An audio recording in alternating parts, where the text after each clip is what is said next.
안녕하세요. 버럭여사입니다. 오늘은요, 제가 여러분들께 음악과 관련한 얘기를 하나 하려고 해요. 사실은 음악하고는 뭐 거의 무관하긴 하지만, 여러분들 클래식 음악 좋아하세요? 저는 뭐 이렇게 좋아하냐 싫어하냐 둘 중에 하나로만 나누라고 하면 저는 좋아하는 편인데, 그러면은 클래식 음악을 왜 좋아하냐 그러면 뭐 아름다우니까, 감동적이니까 뭐 이렇게 말씀드릴 것 같아요. 그냥 진부하지만. 그렇다면 그런 음악, 아름다운 음악을 작곡하거나 연주하는 사람도 아름다우냐? 뭐 그렇게 물어본다면 뭐 물론 질문 자체가 되게 뭐 좀 바보 같긴 하지만 그렇지는 않잖아요. 네. 오늘은 그 음악 쪽을 이제 일을 하고 계셨던 어떤 고객님과 관련된 에피소드예요.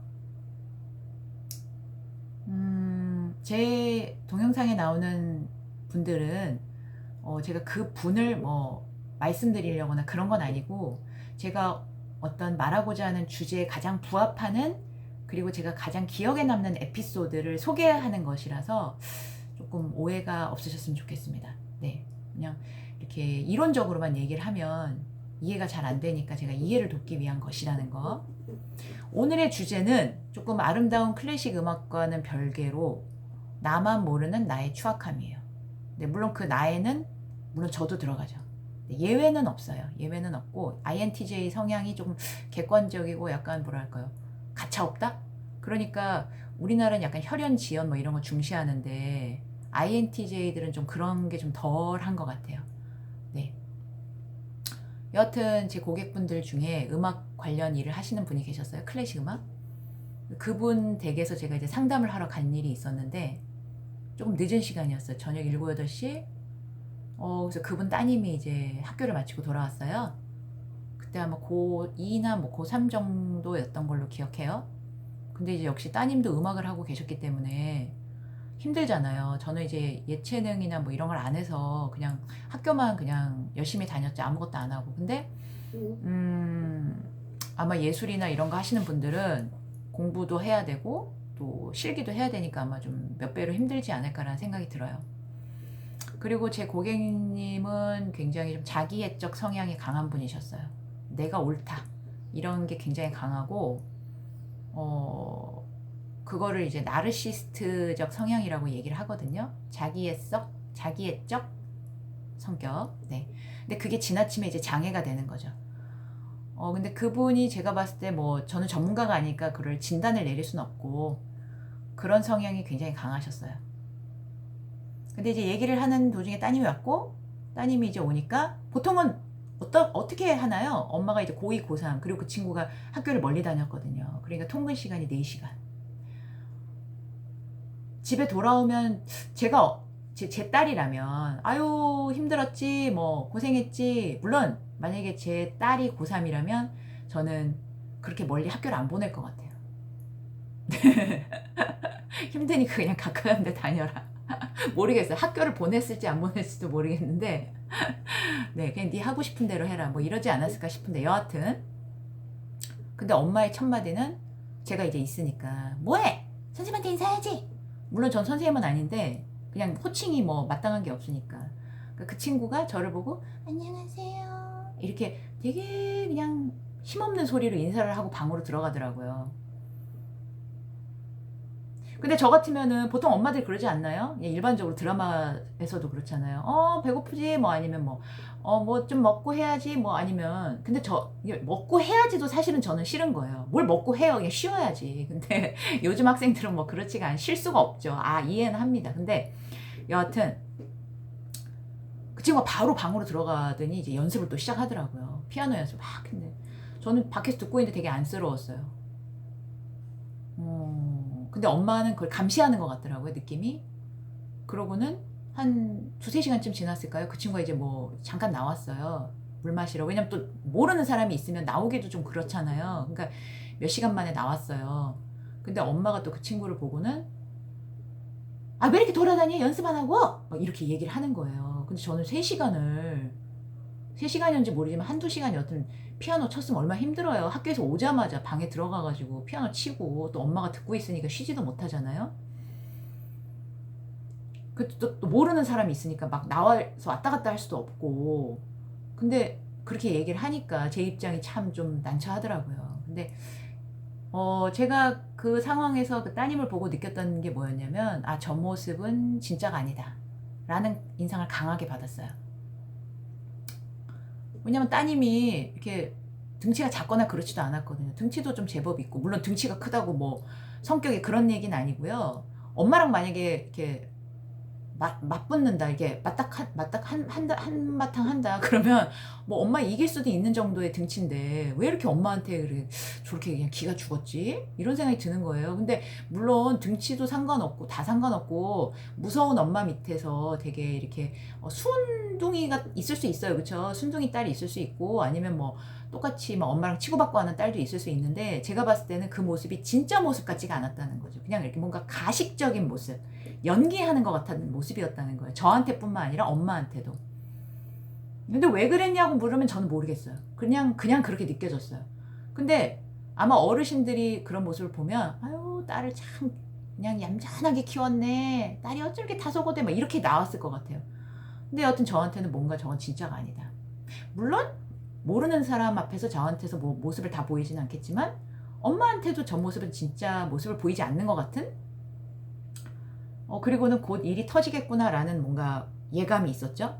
근데 역시나, 예, 한 며칠이 지나서 몇 주였는지, 그 고객님을 다시 뵀을 때 고객님 얼굴에 수심이 가득한 그래서 제가 여쭤봤죠. 무슨 일인가. 그때 오늘은 조금 빨리 끝내고 우리 딸 학교에 가봐야 될 것 같아요 그러시는 거예요. 근데 저는 그 얘기를 딱 듣자마자 벌써 또 감이 딱 왔죠. 일이 터졌구나. 그 따님이 학교에서 이제 아이들한테 셔틀을 시키고, 뭐 좀 이게 약간 손도 좀 대고, 네, 손을 좀 봐주고, 이렇게 약간 물리적인 이렇게 힘을 가했고, 뭐 이런 일로 이제 엄마를 오라고 하신 것 같아요. 근데 저는 그 이야기를 들었을 때 하나도 놀랍지가 않았고, 이건 너무 자연스러운 저는 결과라고 생각했거든요. 그게 너무 자연스러운 거예요. 우리가 지금 고3이잖아요. 고2인지 고3인지. 아이들이 그 고만할 때 어떻게 스트레스를 푸나요? 공부, 그 학업 스트레스를 애들 만나야 되거든요. 그쵸? 그러니까 학원 가잖아요. 학원 가서 이제 그거라도 떨어야 돼요. 물론 학교에서도 애들을 만나지만, 그 잠깐 10분, 10분은 그거는 아니잖아요. 시간이 부족하잖아요. 그러니까 공부도 해야 되지만 스트레스가 너무 쌓이니까 풀어야 돼요. 그 나이 때 뭐 부모하고 얘기를 하면서 스트레스를 풀지 않아요. 그런 경우는 자연스럽지도 않을 뿐만 아니라 원하지도 않죠. 그렇고 싶어 하지도 않아요. 근데 그 친구 같은 경우 이제 통근 시간이 길다 보니까 또 부모님이 픽업을 해 오시고, 이제 그런 경우 친구들하고는 이제 만날 시간이 없죠. 그리고 집에서 또 개인 연습을 해야 돼요. 그러니 언제, 그리고 그런 호랑이 엄마가 과연 주말이라고 해서 또 연습해야죠. 친구 만나게 해주겠어요? 그러니까 이 아이는 그 어떤 분노라든지 그냥 학원만에서 오는 스트레스가 아닌 거예요. 엄마한테서 오는 스트레스가 사실은 얘한테서는 더 컸을 거라고 생각해요. 그걸 풀 수 있는 방법은 뭐죠? 뭔가요? 네. 물론 뭐 운동을 한다거나 연습으로 푼다. 그럼 이거는 완전 교과서 같은 얘기고, 엄마한테는 도저히 대들어봤자 자기가 이제 승산이 없는 걸 아는 거예요. 그럼 누구를 한테 풀어요? 자기보다 약한 사람한테 푸는 거죠. 이거는 뭐 사람도 동물이기 때문에 이거는 너무나 자연스러운, 그러니까 미숙한, 우리가 아직 이렇게 성숙하지 못한, 근데 그런 것도 부모한테 배우는 거거든요. 그래서는 안 된다. 약한 사람을 괴롭혀서는 안 된다. 근데 물론 저는 그분이 뭐 그런 교육을 하셨는지 모르겠지만 몸소 보여주지 못하잖아요. 말로는 어떻게 가르쳤는지, 이렇게 교과서적으로 가르쳤는지 모르지만 자기는 일방적으로 자기 딸이 약한 아이를 괴롭히잖아요. 그럼 그 딸은 어떻게 해요? 뭐 말로는 굉장히 교과서 도덕 시간에 뭐 어떻게 배울지 모르지만, 우리 사람은 보고 배우는 대로 하는 거죠. 그러니까 보고 이렇게 자기가 경험한 걸 하는 거죠. 뭐 말 들은 걸 하는 거 아니죠. 그러면 이 세상에 잘못될 사람이 어디 있어요, 그렇죠? 뭐 도둑질하지 마라, 뭐 사람 괴롭히지 마라, 때리지 마라, 뭐 공부 열심히 해라. 말 들은 대로만 하면 이 세상은 뭐 유토피아죠. 근데 사람은 그럴 수가 없어요. 약한 존재니까. 그래서 결국은 내가 보고 잘하는 것이 굉장히 잘못됐다는 걸 알아도 그걸 인지는 하고 있어도 실천하기가 너무 어렵거든요. 그러니까 욕하면서 결국은 나도 똑같은 사람이 되는 경우가 굉장히 많다라는 거죠. 그러니까 잘못된 아이가 있는 게 아니고요. 잘못된 부모밖에 없어요. 그렇지만 그 사람은 또 누군가의 자녀였겠죠. 그래서 저는 그 이후로 그 고객님을 만나질 못했어요. 그래서 그 이유는 어떻게 되는지 모르겠지만 저는 개인적으로 솔직히 참 다행이다. 이 따님이 나중에 뭐 데이트를 해서 누군가를 만나서 혹은 결혼까지 해서 뭐 아이를 낳고 그렇게 되기 전에 터진 게 정말 다행이다라고 생각을 했거든요. 왜냐하면 똑같은 엄마가 될 가능성은 정말 99%. 네. 그런데 이런 문제가 일찍 터져줬기 때문에 좀 더 일찍 터졌으면 더 좋겠지만 터져 주었기 때문에 이 엄마가 그것을 통해서 자신을 바라보는 계기가 되었으면 좋겠다라고 정말 간절히 바라요. 그래서 조금은 나은 엄마가 되었으면 하는 생각이지만 사실은 또 한편에선 어떤 생각이냐, 사람은 죽었다 깨나는 그런 경험, 천국과 지옥을 왔다 갔다 하는 경험을 해도 내 타고난 성향을 버리기는 참 어려워요. 근데 제가 아까 나르시스트 성향은 성격은 아니라고 말씀드렸잖아요. 그건 일종의 장애거든요. 그러니까 그런 성향은 있지 않아요. 근데 어떤 잘못된 양육 방식으로 인해서 그런 성향이 강하게 이제 생겼겠죠. 그런 부분이 생겼겠죠. 강하게 키워졌겠죠. 근데 그 어머님은 그것이 잘못됐다고 자기가 자랐을 때는 느꼈는지는 모르겠어요. 근데 제가 뵀을 때는 본인이 전혀 잘못하다고 있다라고 느끼지 못하고 계셨어요. 그러니까 그 부분이 굉장히 안타까운 부분인데 그 부분을 그 따님으로 인해서 조금 이렇게 나를 되돌아보는 계기가 됐으면 좋겠다. 그래서 많은 부모님들이 우리 애는 그럴 리가 없어요. 우리 애는 그렇지 않아요. 친구를 잘못 사귀어서 그래요. 우리 애는 제가 알아요. 우리 애는 똑똑한데 공부를 안 해서 그래요. 노력을 안 해서 그래요. 이런 얘기 하실 때마다 굉장히 좀 뭐 부모로서 이해하자면 이해는 되지만 안타까운 부분이 뭐냐. 우리 애가 나쁜 애예요. 제 애가 나쁜 애예요. 우리 애가 나쁜 친구예요. 나쁜 친구를 잘못 사귄 게 아니고. 그러니까 그럴 수 있는 가능성이 있다는 걸 열어놓지 않는 거. 예, 믿고 싶진 않지만 그럴 수도 있다라는 가능성만 열어놔도 이 세상에 아이들이 많이 좀 행복해지지 않을까라는 생각이 들거든요. 근데 조금 대부분은 그걸 좀 부인하고 눈으로 보고도 좀 믿지 않으려고 하는 그런 게 있어요. 그리고 뭐 머리는 좋은데 노력은 안 한다.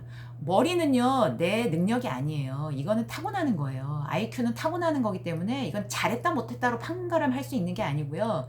노력이죠. 후천적 노력이 얼마나 가느냐인데 그 노력이 또 바로 능력이에요. 그러니까 우리는 쟤는 노력만 하면 되는데 노력을 안 하는 것이 곧 능력이 없다라는 거거든요. 근데 능력이 없다라는 것이 그쪽에만 능력이 없는 거죠. 한마디로 적성이 없는 거지 걔가 무능력하다는 뜻이 아니거든요.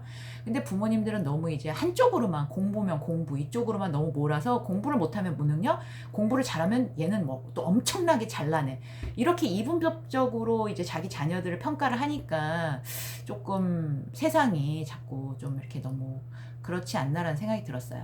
네, 그래서 오늘은 조금 부모님을 통해서 제가 만나본 고객분을 통해서 이렇게, 근데 그분이 이제 부모시다 보니까, 이렇게 부모로서의 나의, 이렇게 나쁜 면을 보지 못하는 그런 면 한번 오늘 나눠봤고요.